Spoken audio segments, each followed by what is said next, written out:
Resolution coming on the Kawhi Leonard front. No, really could actually be happening and really soon. Let's dive in. This is the Basketball Bulletin. I'm Trevor Lane. He's Donnie Freeman. Donnie, it'll be so nice when those roots finally take hold and we get an actual answer on what's going on with Kawhi Leonard. I'm ready for that. This is better. I'm ready for that tree to bear fruit. Let's say that. It's harvesting time. It's harvesting time. Oh, I gotta say this one, maybe one last time. This is the gift that keeps on giving. It is no longer Kawhi anymore. It is indeed the giving tree. So we got an update here from Mark Stein's Substack. I honestly don't recall if Jake wrote it or if Mark Stein wrote this. I believe it was Jake, but in fact, here I can find out. Yep, there it is. Okay, it's Jake that wrote it. But there is a belief that ultimately the investigation is closer to completion than advertised, and in the next 6 weeks, there will be a resolution involving some level of sanctions from the NBA against the Clippers, but ultimately clearance for LA and Toronto to complete the trade. Officially, none of the parties involved have publicly indicated how feasible that scenario is. Well, yeah, until they get the official, here's what's happening, done deal type thing, none of them are going to address this publicly. But good that he's hearing behind the scenes that it sounds like they're going to get this done before training. And I think there has to be urgency to get it done before training camp because Brandon Ingram, Grady Dick, Kawhi Leonard, the draft pick, the whole trade between the Raptors and the Clippers, in addition to, I think, some other business around the NBA, is all kind of waiting for this Kawhi situation to play out. It would be a huge mess for the league if this runs into training camp. Yeah, I do think that they need to get this solved sooner than later. And for all the reasons you mentioned, but also because the fact that it's been a year, like it's been forever. We kind of need resolution on this. And Adam Silver has said so, himself a couple times. And recently during the playoff period, he talked about how we kind of teams need to move on. We need to figure out what we're doing here. Will there be punishment? Will there be ramifications? Is there going to be punishment for Kawhi as well? Like we need to figure out these things. And, they talk about here that there will be clearance for the trade to complete. The dirty little secret with the trade is that it could be completed right now if they wanted to. I mean, Toronto has the ability to approve the framework of the trade as long as they are okay with taking whatever fallout happens with Kawhi Leonard.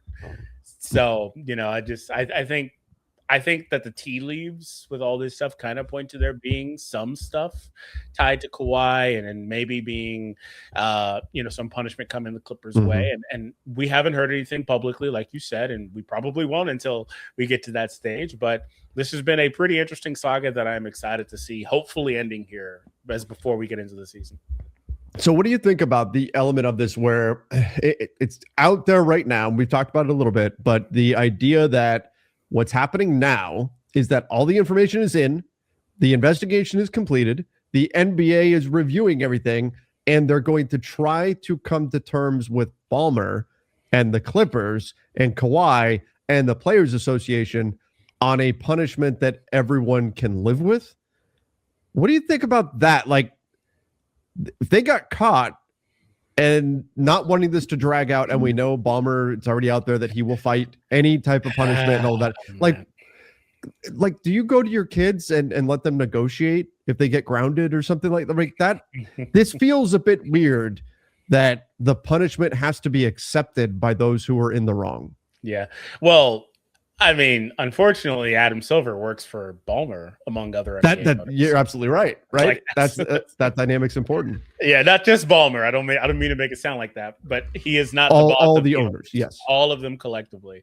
They are the ones that kind of typically get together to decide new rules, et cetera, in the NBA. And so I think for that is kind of weird. Like you said, you wouldn't typically let the person that perpetrated decide on their punishment, but. Right.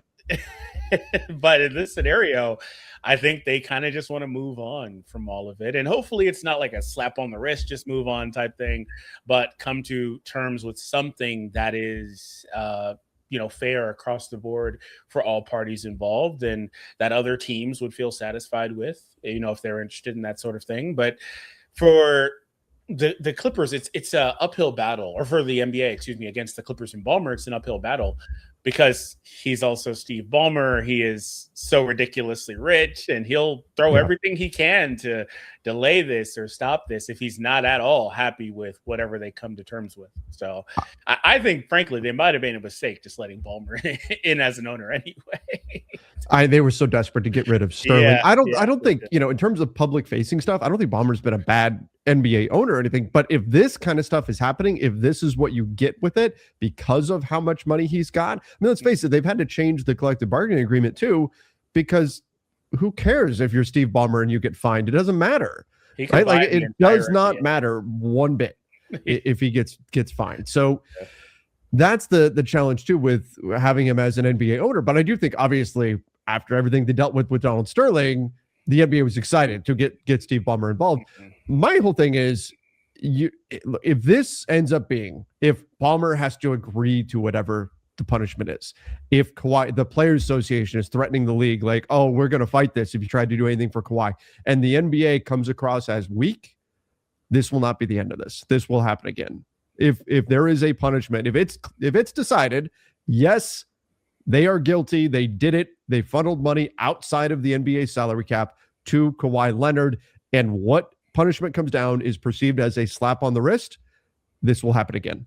Another team will do it. It may not be immediately, but this will not be the end of this situation, and there will be something in the next few years will happen where we'll raise our eyebrows and say, why is that guy taking that much less? Oh, is he being Jalen Brunson and trying to win a championship here? Remember, people were even looking questionably at Jalen Brunson after the Kawhi thing happened? Like, it's going to happen again if it's a soft punishment. Yeah, and I do believe that there's probably some other stuff going on in the NBA, but we don't know about it. Sure. I keep going back to Pablo saying that, and he said it again recently, but he said it throughout this process, that this is the most elaborate cap circumvention scheme that we've ever seen, because we wouldn't really know much about this if the other stuff aside from the Clippers happened with Aspiration didn't really come to light. Teams weren't really looking into this. I don't know that he was looking into this. So I think this would have been something that would have just stayed under wraps. I mean, there's just so many different I should say allegedly. There's allegedly so many different strains to where, the vines are going here for Kawhi. They're doing this, they're doing that. The branches go in so many different directions. Exactly, right? Like it's just so much to it that it almost is like hard to think that they sat down and hammered out all these details. Okay, we're going to give you this contractually. We're going to give you this. We're going to do that. We're going to do this. We're going to do that. Plus all these other things underboard, So I think this whole saga again is definitely pretty interesting, and I do agree with your take on Ballmer. I do think just overall I don't know, just maybe because I'm not a Clipper fan, he's maybe been not the best for the league, but nonetheless, though, I do think his energy is electric. I think he's funny. Yeah.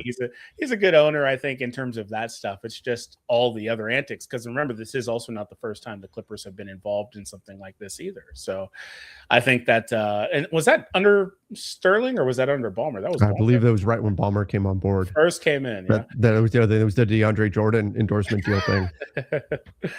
Yeah, just every time I mention DeAndre Jordan, I just never forget him being trapped in the house. The chair. just that was peak NBA offseason right there. Peak NBA offseason. Yeah. All right. Let's talk about what this ultimately is going to mean for the Clippers, for the Raptors, all of that right after this. First, a quick shout out to our sponsor, that is Prize Picks. You guys can check them out. Use the link in the description down below. Great promo right now. Play $5, get $150 if you win. If you're a new user, use the code HMA. Again, link is in the description. All you got to do is pick more or less on some of your favorite players. I'm going Sonny Gray, more than 2.5 strikeouts, and Tarek Skubal, more than 5.5 strikeouts. We'll see if the Dodgers can get things figured out. They made the Skubal trade, and then they've won one game since. Come on, Dodgers, let's figure this out. We'll see if they can get the job done this evening. But if you guys want to get in on it, use the link in the description down below. That code, it's HMA. Play $5, get $150 if you win. All right, so where does this all leave the Raptors? Where does it leave the Clippers? Well, as long as the trade goes through, then Kawhi Leonard's going to be a Raptor. Brandon Ingram, Grady Dick, they will be Clippers. I'm curious if there is a punishment. Do the Raptors then use, and it's sounding more like there will be some type of punishment, and they're just trying to find something that everybody can live with and agree with. I wonder if there is a punishment, if that's an opportunity for the Raptors to remove some assets from the deal. Specifically, if there's a punishment involving Kawhi. Like if it's, hey, Kawhi is going to be suspended 20 games. Can the Raptors come back and say, well, that's a quarter of the season that's gone, so we're not going to include a pick swap or something like that. I wonder if that situation could play out where the Raptors could actually remove some assets from the deal. Yeah, you'd have to think so, right? Because they're not getting exactly what they initially traded for, because they were trading for a healthy Kawhi to come in and be there at the start of the season and be able to be a big part of what they do. And if he's out for any length of time, they probably can say, hey, let's adjust this trade and maybe pull something off the table and figure out a way to get it done at that point. And if you're the Clippers, I don't know that you're operating from a point of leverage, because the Kawhi contract situation is still, in the air. Like, he is going to Toronto and you kind of just need to move him there because you're not going to pay him another max deal. That's the whole reason he's getting traded in the first place. Right. So like, I don't know that you have leverage to say no, because I don't think anybody else is willing to trade you a package even remotely as good as the one Toronto did. And that was only because they know Kawhi. He was there. They love him. He won a title for them. Yep. And, they feel like he puts them over the top in a competitive East, and that's why they're doing that. But you're not getting that deal anywhere else. So I don't know that the Clippers have much leverage. Oh, if I'm the Clippers, I am doing a victory lap if the deal goes through as is, because I thought that was a great deal for them. As good as Kawhi was last season. I mean, talk about managing your risk and trying to sell high right now. I think there'd be a good chance they'd be selling high on Kawhi Leonard coming off of a relatively healthy season. Now, again, if the Raptors feel like, hey, our medical staff, we're the ones that can get the best out of him. Okay. Hey, I understand the gamble. If they're right and he can play and he's out there on the court more often than not, they're going to be very happy with the trade as well. I just like the risk management here from the Clippers, similar to the way I liked the risk management from the point of the Charlotte Hornets in their LaMelo Ball trade. They looked at it and said, this is it. This is, if we want to trade him, this is our opportunity to do it, because if he goes and plays 30 games in an injury riddled season, there goes that trade value again. So I think it's important that you do strike while the iron is hot, and that's what the Clippers have done here. So they got to be hoping the deal goes through as is. But even if there's something minor that gets taken out of the deal, I'd still be thrilled with the trade if I'm the Clippers. That's how well I think they did here when we're talking about future assets and everything that were acquired in this trade. Yeah, it would still be a good deal regardless. And, I think for them, again, it's the best case scenario. That's basically a lifeline for them, because they're getting back a bunch of stuff, even if they pull something off the table for a player that, again, contractually, you got stuff going on, and you're probably not going to be able to get anything for him mid-season or in the off-season. He's probably going to do the whole, I'm not going to re-sign their crap, and you found the perfect situation. So I think you have to work with and do what you can to push it through. By the way, the Jake Fisher report also had that the Daktronics deal that was found, the other side deals that Kawhi had that looked fishy, those were not news to the investigators. That was news publicly. The general public had not heard about that, but the investigators had heard about that. And perhaps that's an explanation for why the investigation took so long. This is my own guess here, but for why the investigation took so long could be in part they got into it and then went, oh, wait, there's this scoreboard thing. Like what? Yeah. Okay, what is this? But apparently that's all known to the investigators behind closed doors. Pablo just made it public.